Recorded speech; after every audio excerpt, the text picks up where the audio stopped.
Hello everybody, and welcome to Andrew Broussard Watercolors. Today, I'm going to do a second experiment with watercolor granulation medium. So, I previously did a video. I posted it on YouTube a day or two ago. I shared it with Reddit and on two Facebook pages, Watercolor Beginners and Beyond and Watercolors Technique and Tips. Two great Facebook pages, and the response and support that I got from people and the advice that I got from people was amazing. So in the previous video, I was just experimenting with granulation medium. I showed an example of granulation on my palette.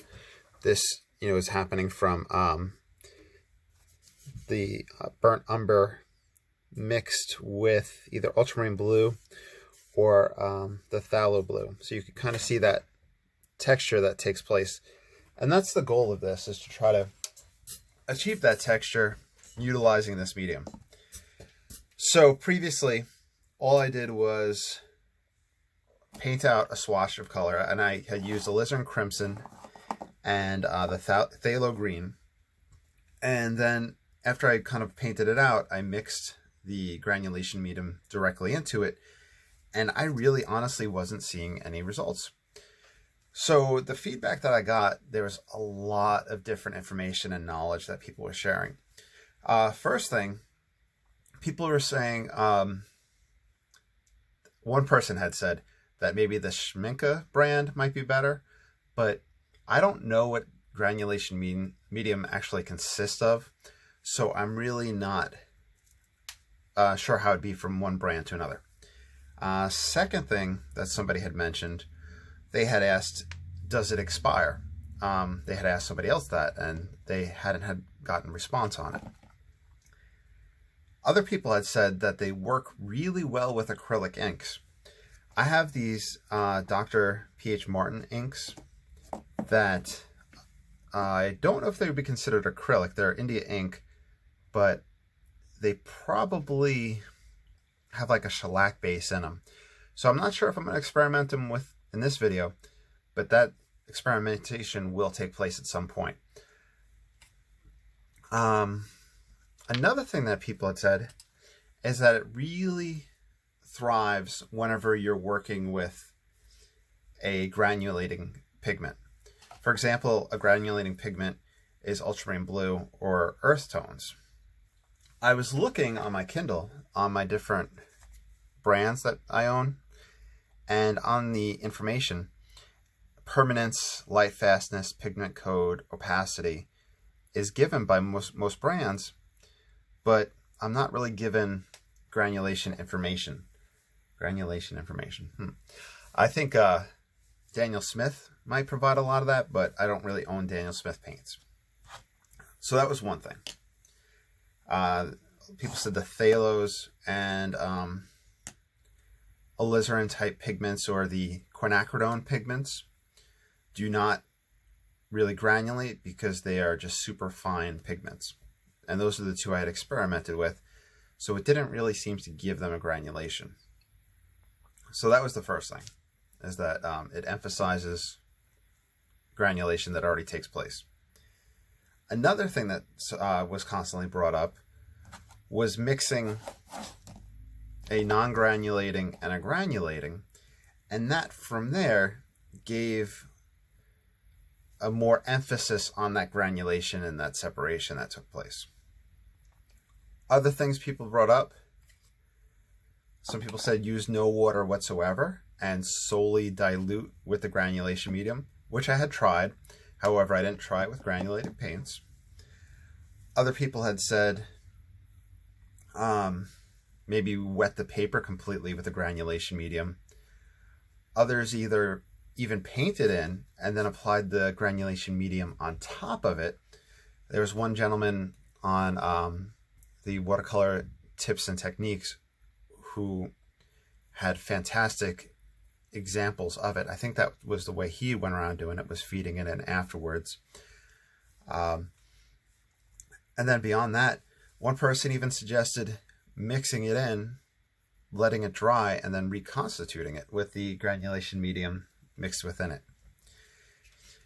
Anywho, I know I just threw a whole bunch of information at y'all, and I'm not sure how much probably stuck, and I apologize for that. But for today, I'm going to experiment with first laying out a pigment, laying out a mix. Then we'll try another one where it's just laid out and then we apply it on top to see what happens and let gravity flow around it. Kind of like if we were to add salt or rubbing alcohol to a wet painting, kind of wet and wet. And then we can try it on top of a dried painting. We could even do it with it mixed in. So that's kind of the direction this experiment is going to go in. Now,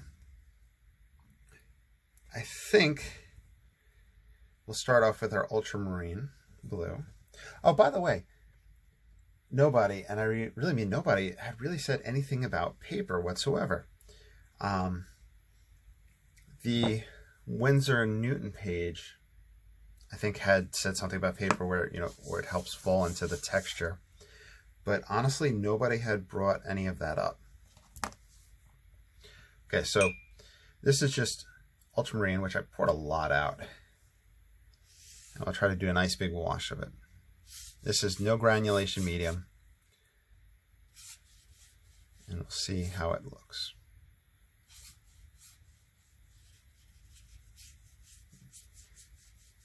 And let me see how we are.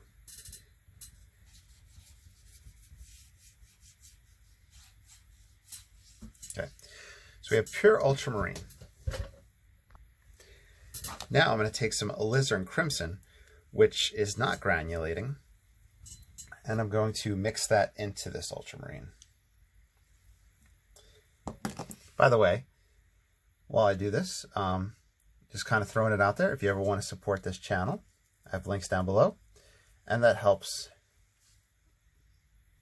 get all this equipment and help with all this experimentation. Also, simply liking and subscribing is very helpful as well. Okay, so we have ultramarine and we have ultramarine and alizarin crimson.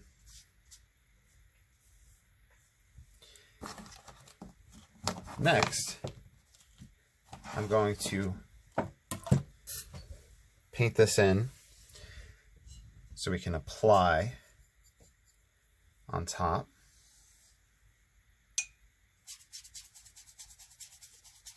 No granulation medium so far. Let me pause the camera to label these. Okay, as I was labeling them, I realized that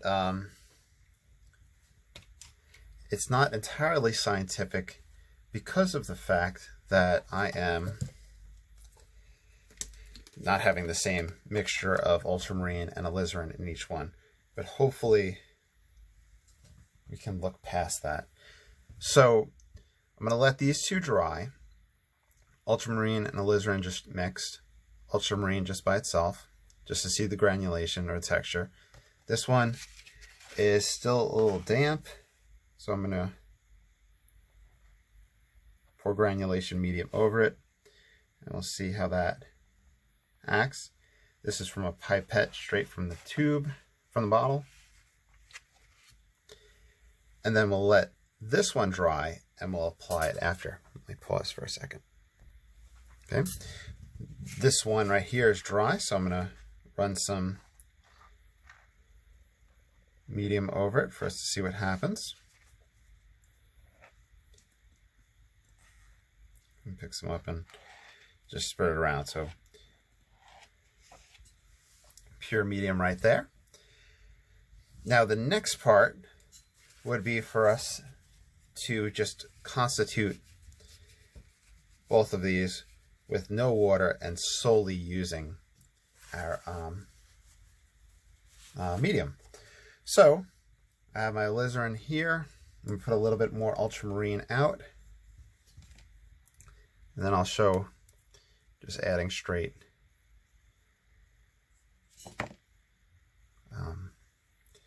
granulation medium.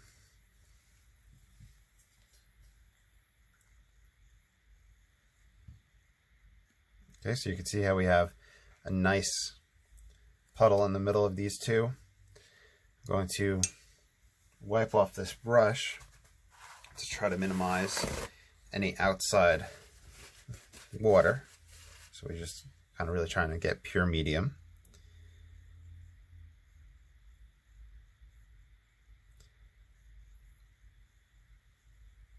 So you should be able to see that nice soupiness of it.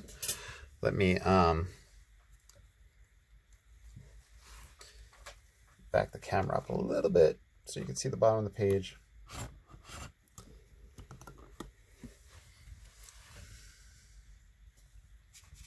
And this will be alizarin. Oh, and I just dipped it in water. Why did I do that? I wiped it off. An ultramarine, using just the medium.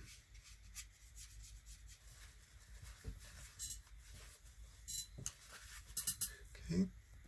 All right, in this last bottom corner, I did mention some people said maybe use it wet and wet. So I'm just going to take the pipette,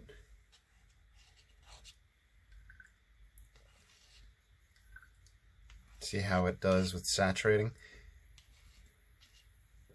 It's interesting how,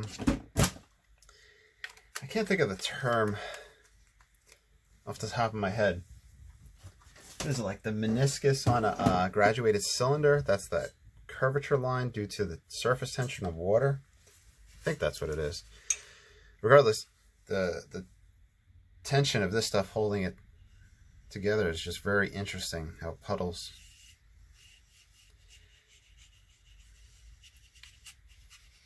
It might actually have a scent to it too.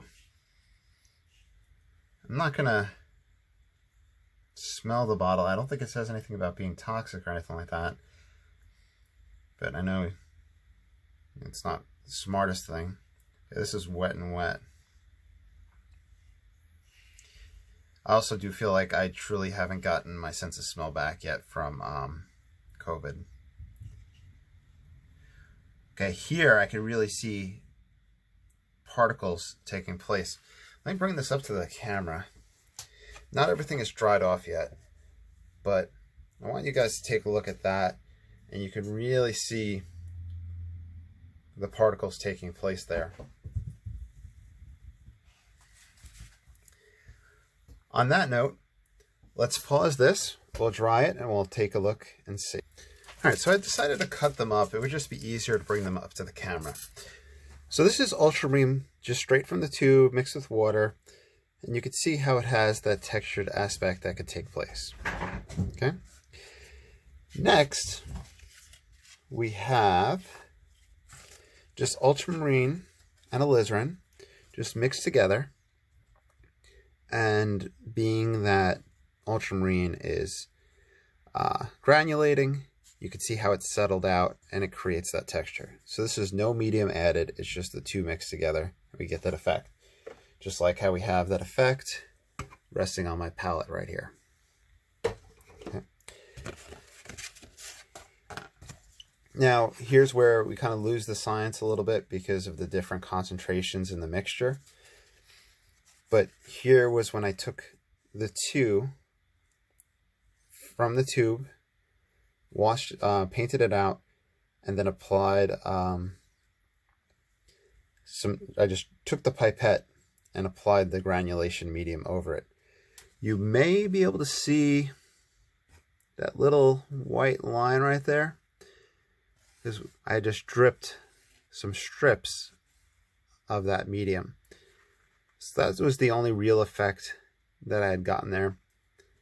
It's kind of nuanced. Here is where we applied wet and wet, and then we dripped wet and wet on top. It seemed to have more of an effect than the drip on the dry. Okay, so that is interesting texture. Would that same texture be achieved by dripping rubbing alcohol? I'm not sure. That's, you know, something to think about. Here's when all we did was put the two pigments out and apply that medium directly to them. nothing stark. We can see that we get the same effects as we got here. The biggest difference is when we took the medium, wet the paper with it, and then painted with our mixture of alizarin and an ultramarine, and they were mixed with the medium as well. So that was a huge difference. You can see those individual particles really separated out. So, in conclusion, all right, let's see if there's any way we can approach this. I think it would be best to do one more with the drip method and one more with the wet and wet method. So let me get another piece of paper for that. Okay, here is ultramarine and alizarin crimson mixed with the medium, which I will then drip on top.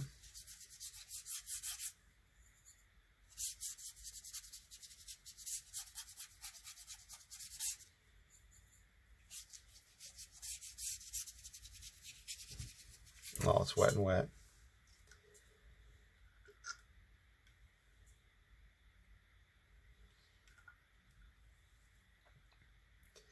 Just drop it in select spots and you can see how it does affect it. Okay, and then on this other side of the page, we'll grab one more brush.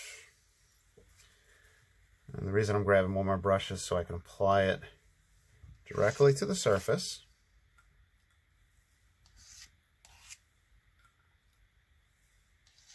So this is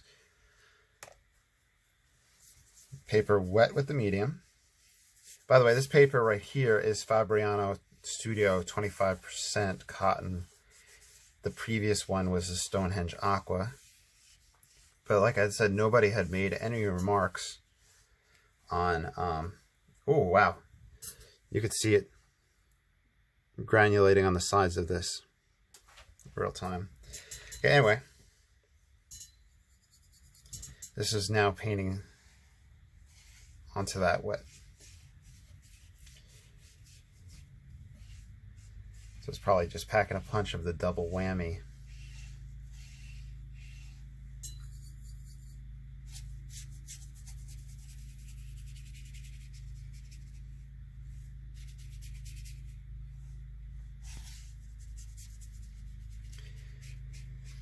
And so far, I think these are the two best ways for this to be used.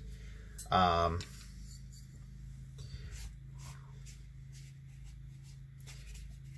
I'll talk about it in a moment. Let me just knock these off.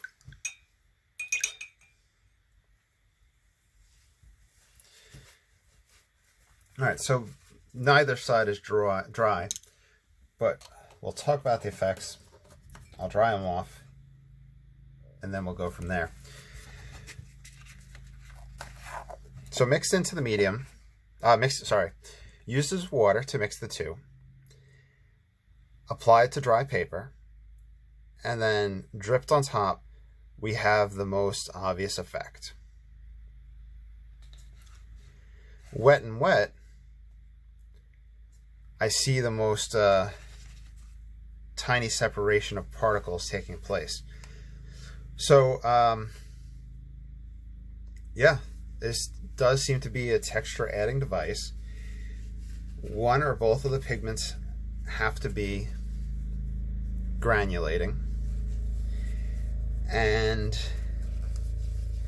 copious amounts of the medium have to be used. I think I had said in the previous video, for 70 milliliter bottles, quick Google search has it sitting between $5 to $12, and at that note, the average seems to be 5 to 7. So if this is something that interests you and you're looking to add texture, this might be a viable option.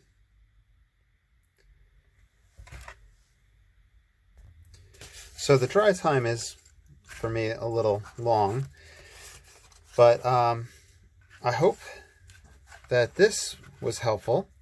Anything that I didn't address, please let me know.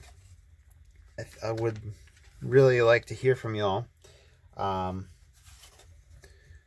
your experiences with have been. I think that it really helped out a lot, just kind of crowdsourcing information on this one. So thank you all for that, and let me know what you think down below. Let me know what advice you have, and I'll talk to y'all soon. Y'all take care.